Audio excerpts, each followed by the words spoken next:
જય માતાજી મિત્રો, હર હર મહાદેવ। શ્રાવણના આ પવિત્ર સોમવારની બધાને હાર્દિક શુભકામનાઓ। આજે આપણે વાત કરવી છે શિવજીના અનન્ય રુદ્રગણ એવા ભૃંગીદેવ વિશે। ભૃંગીદેવની કથા અનોખી અને નિરાલી છે। રુદ્રગણોમાં નંદી, શૃંગી અને ભૃંગી આ ત્રણેય રુદ્રગણ પ્રથમ પૂજ્ય મનાય છે અને તે શિવજીના નિકટ પણ મનાય છે। પણ શું આપ જાણો છો કે જ્યારે ભૃંગીદેવ પ્રથમ કૈલાશ ઉપર સાધુ વેશે તપસ્યા કરવા ગયા હતા ત્યારે તે માત્ર શિવજીને પ્રાધાન્ય આપતા હતા, પોતાના ઈષ્ટને પ્રાધાન્ય સ્વરૂપ જ માનતા હતા અને તે અન્ય કોઈ દેવી દેવતાઓને પ્રાધાન્ય પણ નહોતા આપતા। તેવામાં મા પાર્વતી, ભગવતી ઉમા જે જગદંબા ભવાનીનું સ્વરૂપ છે તેને પણ તે જાણતા ન હતા। જે શિવજીના અર્ધાંગિની હતા તેમને પણ તે ગણકારતા ન હતા।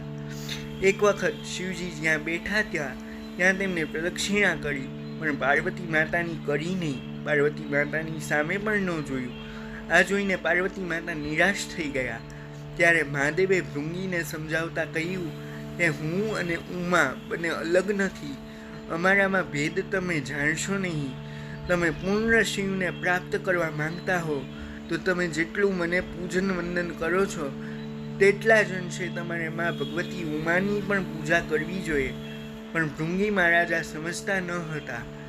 તે તો શિવજીના કહેવા પછી પણ તે માત્ર તેમની જ પ્રદક્ષિણા અને પૂજા કરતા રહ્યા।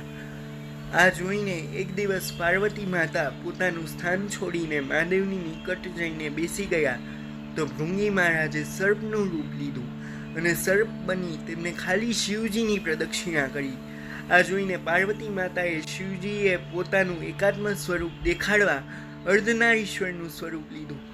તે પણ ભૃંગી મહારાજે ભેદભાવ રાખી એક કીડાનો અવતાર ધારણ કર્યો અને અર્ધનારીશ્વરના નાભીમાં ગયા અને ત્યાં જઈને શિવજીનું જે અંગ હતું તેની જ પ્રદક્ષિણા અને પૂજા કરી। આ જોઈ પાર્વતી માતા અતિ કોપાયમાન થયા અને તેમને ભૃંગીદેવને શ્રાપ આપતા કહ્યું કે તમારા શરીરમાં જે પણ કાંઈ માતૃત્વની કૃપાથી વસેલું છે, માતૃશક્તિની કૃપાથી વસેલું છે તે બધું બળી જશે। એટલે ભૃંગી મહારાજનું ચર્મ, રક્ત અને બધું બળી ગયું અને તે ખાલી હાડપિંજર રૂપે ત્યાં રહ્યા। તે ચાલી પણ નહોતા શકતા, એટલા અશક્ત બની ગયા। આ જોઈને મહાદેવને દયા આવી અને તેમને ત્રીજો પગ આપ્યો। ભૃંગી મહારાજ ભાનમાં આવ્યા ત્યારે પહેલી વખત તેમને 3 પગ ઉપર ઊભા રહી શિવશક્તિને વંદન કર્યા, શિવશક્તિને એકાત્મ રૂપે જાણ્યા।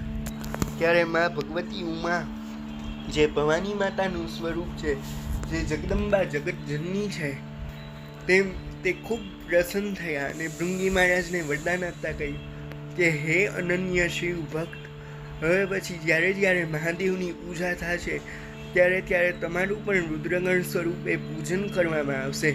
તે પછી રુદ્રાત્મક હોમ હોય, રુદ્રી પાઠથી મહાદેવનો અભિષેક હોય કે કોઈ પણ મહાદેવનું કાર્ય હશે, શિવપુરાણની કથા હશે, તેમાં તમારું અનન્ય મહાત્મય જણાવવામાં આવશે ને તમે નંદી અને શૃંગી જેટલા જ મહાદેવને પ્રિય બનશો। આવું વરદાન ભગવતીએ તેમને આપ્યું અને શિવ શક્તિ બંનેને એકાત્મ જાણી ભૃંગી મહારાજ પણ ખૂબ હરખથી રડવા માંડ્યા અને તેમને ત્યાં ઉમા અને શંકરને પ્રણામ કરી તે કૈલાશમાં તેમને વાસ લીધો। આ કથા ઉપરથી આપણને એક બોધપાઠ મળે છે। તે શું છે કે શિવ અને શક્તિ અલગ અલગ નથી, તે એક છે। અને આમ જોવા જાઓ તો સનાતન હિન્દુ સંસ્કૃતિમાં જે પંચદેવતા થયા, જેમાં ગણપતિ, શિવ, સૂર્ય, નારાયણ, દુર્ગા, આ બધા જ પંચદેવતા એક છે। તે વાસ્તવમાં અલગ છે જ નહીં। જેમ કોઈ પવિત્ર નદી પહાડ ઉપરથી પડે ત્યારે તે એક જ હોય છે, પણ તે જુદી જુદી દિશાઓમાં જવાથી અલગ અલગ જણાય છે, તેવું જ આ દેવી દેવતાઓનું મૂળ ધર્મ છે। તે તેમના મૂળ સ્વરૂપથી અલગ અલગ છે અને આ જ સનાતન સત્ય છે જે આપણને આપણા શાસ્ત્રો અને વેદો શીખડાવે છે। તો તમને આ મારી શિવશક્તિ અને ભૃંગી મહારાજ વિશેની કથા કેવી લાગી તે આપ મને કોમેન્ટ સેક્શનમાં જરૂરથી જણાવજો. મારી આ કથામાં ક્યાંય ત્રુટિ રહી ગઈ હોય તો તે કોમેન્ટ સેક્શનમાં હાઇલાઇટ કરી મને ક્ષમા કરજો.